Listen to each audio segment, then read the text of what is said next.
नमस्कार दोस्तों। एक गांव में जाट और जाटनी रहते थे। दोनों ही कम बोलने वाले मगर बड़े ही अक्लमंद थे। कई सालों बाद जाटनी के भाई को लड़का हुआ तो जाटनी ने जाट से अपने पीहर जाने की इच्छा जताई। जाट भी खूब खुश था। उसने हामी भर दी और कुछ गहने भी अपनी बीबी के लिए बनवाए। जाटनी अपने सारे गहने पहनकर पीहर के लिए चल पड़ी। जाटनी जब घर से निकलने लगी तो जाट ने टोका, मुझे लगता है तुम कंगन और गले का हार उतारकर एक थैली में डाल लो, इसी में तुम्हारी भलाई है।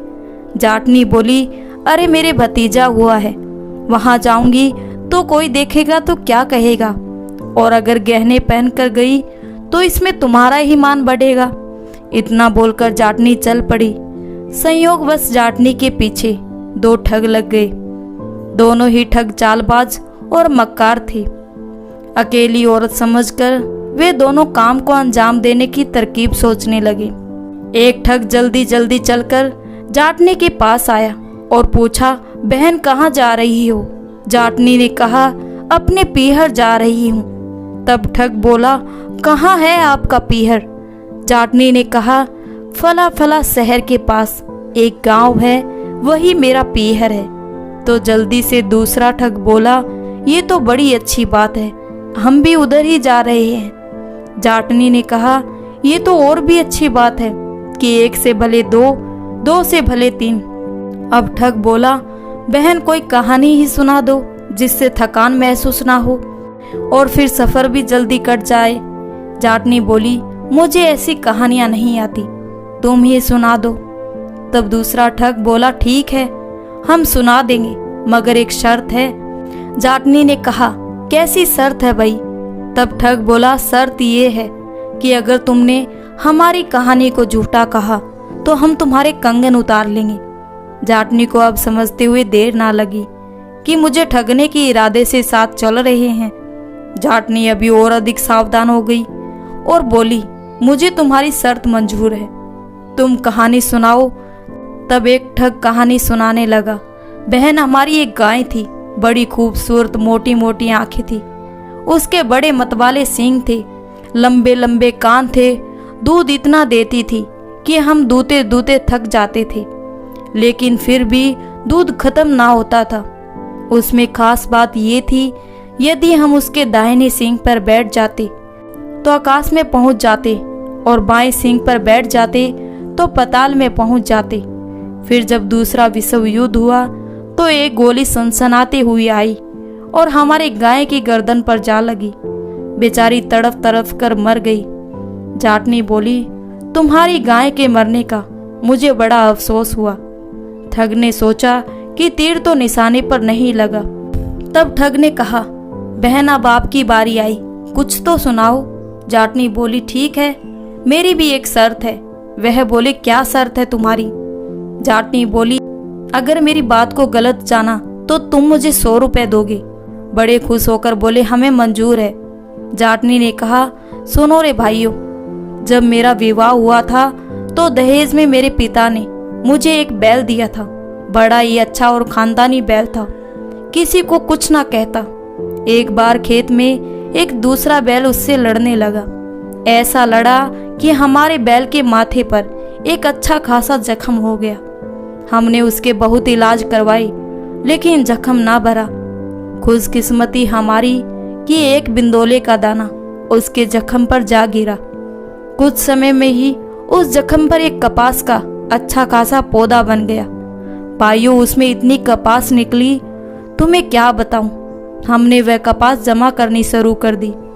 इतनी कपास उस पौधे से उतरने लगी, घर में रखने के लिए जगह न बची। घरों और गांव में हमारे बैल के चर्चे होने लगे। दूर दूर से हमारे उस अनोखे बैल को लोग देखने आते तो उसकी बड़ाई करते ना थकते।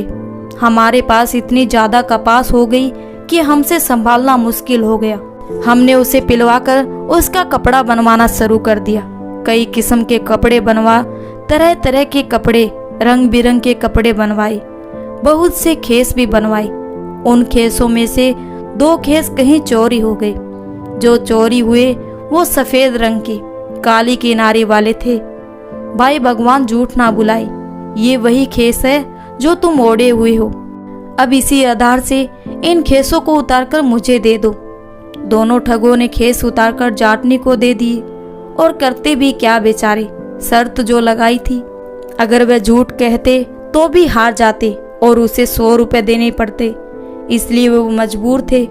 दोनों फुसर फुसर करने लगे कि हमने तो हजारों को ठगा, लेकिन ये तो हमारी नानी निकली।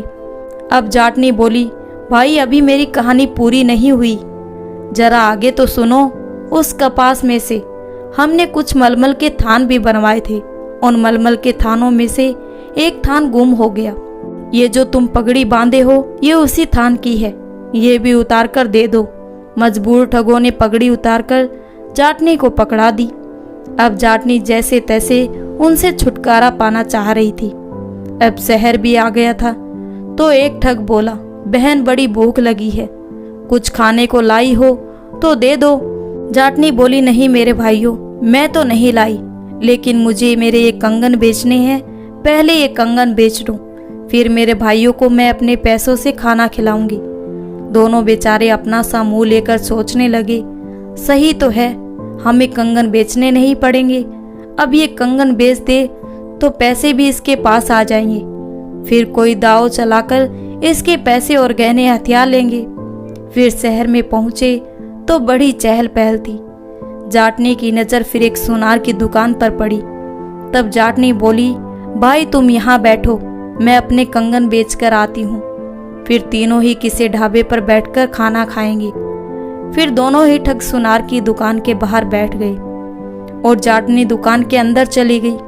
फिर सुनार ने कहा, क्या चाहिए आपको? जाटनी बोली, हमारे खेतों में काम करने वाले 2 नौकर है, बड़े ही मेहनती और ईमानदार है। क्योंकि अभी फसल कट आ गई है तो मैं इन्हें बेचना चाहती हूँ। सुनार ने कहा, नौकरों की तो मुझे सख्त जरूरत है, तुम ये बताओ कि इनकी कीमत क्या लोगी? जाटनी ने 300 रुपये मांगे तो बात 200 रुपये में तय हो गई। फिर जाटनी ने कहा, एक बार मैं नौकरों से पूछ लूं कि हाँ दोनों बिकना चाहते हैं या एक बिकना चाहता है। फिर जाटनी बोली, अरे सुनो, एक बेचूं या दोनों? ठगों ने सोचा कि ये कंगन बेचने की बात कर रही है। दोनों एक स्वर में बोले, दोनों ही बेच दो।